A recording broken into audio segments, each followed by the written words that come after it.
নমস্কার, স্টোরি টিমে সবাইকে স্বাগতম। প্রিয় দর্শক, ফেব্রুয়ারি ২০২৬ কুম্ভ রাশির প্রেম ও দাম্পত্য জীবনে চ্যালেঞ্জ ও সাফল্যের মিশ্রণ নিয়ে আসছে। এই ভিডিওতে জানুন কিভাবে সম্পর্ক স্থির রাখবেন এবং প্রেমকে আরো মজবুত করবেন। তো চলুন বিস্তারিতভাবে জানি। প্রথমত সিঙ্গেলদের প্রেম জীবন পর্যালোচনা করব। ফেব্রুয়ারি ২০২৬ কুম্ভ রাশির সিঙ্গেল জাতক জাতিকাদের প্রেম জীবনে ধৈর্য ও প্রচেষ্টা অত্যন্ত গুরুত্বপূর্ণ। মাসের শুরু কিছুটা ধীরগতি এবং সমস্যাপূর্ণ থাকতে পারে। তাই নতুন সম্পর্ক শুরু করতে বা প্রেমকে এগোতে ধৈর্য রাখা জরুরি। এই সময় একবার সফলতা আশা না করে ধীরে ধীরে সম্পর্ক গড়ে তোলা উত্তম। নতুন কারোর প্রতি আকর্ষণ তৈরি হতে পারে, তবে আবেগের বশে তাড়াহুড়া করলে সম্পর্ক স্থিতিশীল হবে না। বারবার প্রচেষ্টা এবং সংযমের মাধ্যমে আপনি সঠিক ব্যক্তির সঙ্গে যোগাযোগ স্থাপন করতে পারবেন।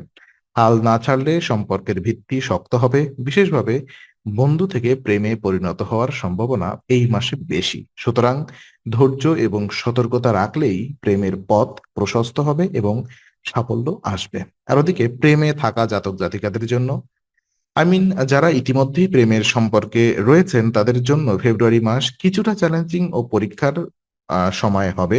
আই মিন সম্পর্ক ধরে রাখতে পরিশ্রম এবং সচেতন প্রচেষ্টা প্রয়োজন। মনের মিল না থাকা বা ছোটখাটো মতভেদ চাপ তৈরি করতে পারে। এমন পরিস্থিতিতে বোঝাপড়া বাড়ানো খুবই গুরুত্বপূর্ণ। আপনার বা সঙ্গীর ভুল বোঝাবুঝি থাকলে তা দীর্ঘমেয়াদে সম্পর্ককে দুর্বল করতে পারে। প্রতিশ্রুতি এবং বিশ্বাসের মাধ্যমে এই চাপ কমানো সম্ভব।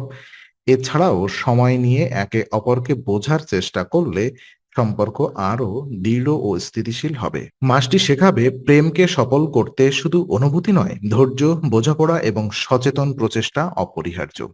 আর ওদিকে বিবাহিত জাতক জাতিকাদের জন্য ফেব্রুয়ারি ২০২৬ দাম্পত্য জীবনে কিছুটা চাপ ও মতভেদ বয়ে আনতে পারে। জীবনসাথীর সঙ্গে পারস্পরিক সামঞ্জস্যের অভাব এবং ছোটখাটো বিবাদ মানসিক চাপ সৃষ্টি করতে পারে। কথাবার্তায় সংযম না রাখলে দ্বন্দ্ব বাড়তে পারে। তবে ধৈর্য, সংযম এবং বোঝাপড়া রাখলে এই সমস্যা সামাল দেওয়া সম্ভব। সম্পর্ক রক্ষা করতে একে অপরের প্রতি যত্ন এবং সময় দেওয়া প্রয়োজন। মাসের শেষার্ধে পরিস্থিতি তুলনামূলকভাবে অনুকূল হতে পারে, যা সম্পর্ককে শক্তিশালী করতে সাহায্য করবে। যৌথ প্রয়াস এবং বোঝাপড়া থাকলে দাম্পত্য জীবনের সামান্য তিক্ততা থাকলেও শান্তি ফিরিয়ে আনা সম্ভব। আর বিশেষ কিছু উপায় যদি আমি বলি, অর্থাৎ ফেব্রুয়ারি মাসে কুম্ভ রাশির প্রেম ও দাম্পত্য জীবনের মানসিক স্থিতি এবং সম্পর্কের ভারসাম্য বৃদ্ধির জন্য কিছু জ্যোতিষীয় উপায় বিশেষভাবে কার্যকর। শনিবার মহারাজ দশরথকৃত নীল শনি স্তোত্র পাঠ করুন। এটি মানসিক চাপ ও সম্পর্কের নেতিবাচক প্রভাব কমায়। বুধবার গোমাতাকে সবুজ সবজি খাওয়ান। এটি সম্পর্কের মধ্যে শান্তি ও বোঝাপড়া বাড়াতে সাহায্য করে। নিয়মিত এই উপায়গুলো পালন করলে প্রেম ও দাম্পত্য জীবনে স্থিতি ফিরে আসবে, মানসিক শান্তি বৃদ্ধি পাবে এবং পারস্পরিক বোঝাপড়া মজবুত হবে। তো আজকের আলোচনা আমরা এখানেই শেষ করছি। ভালো লেগে থাকলে লাইক, কমেন্ট ও শেয়ার করুন।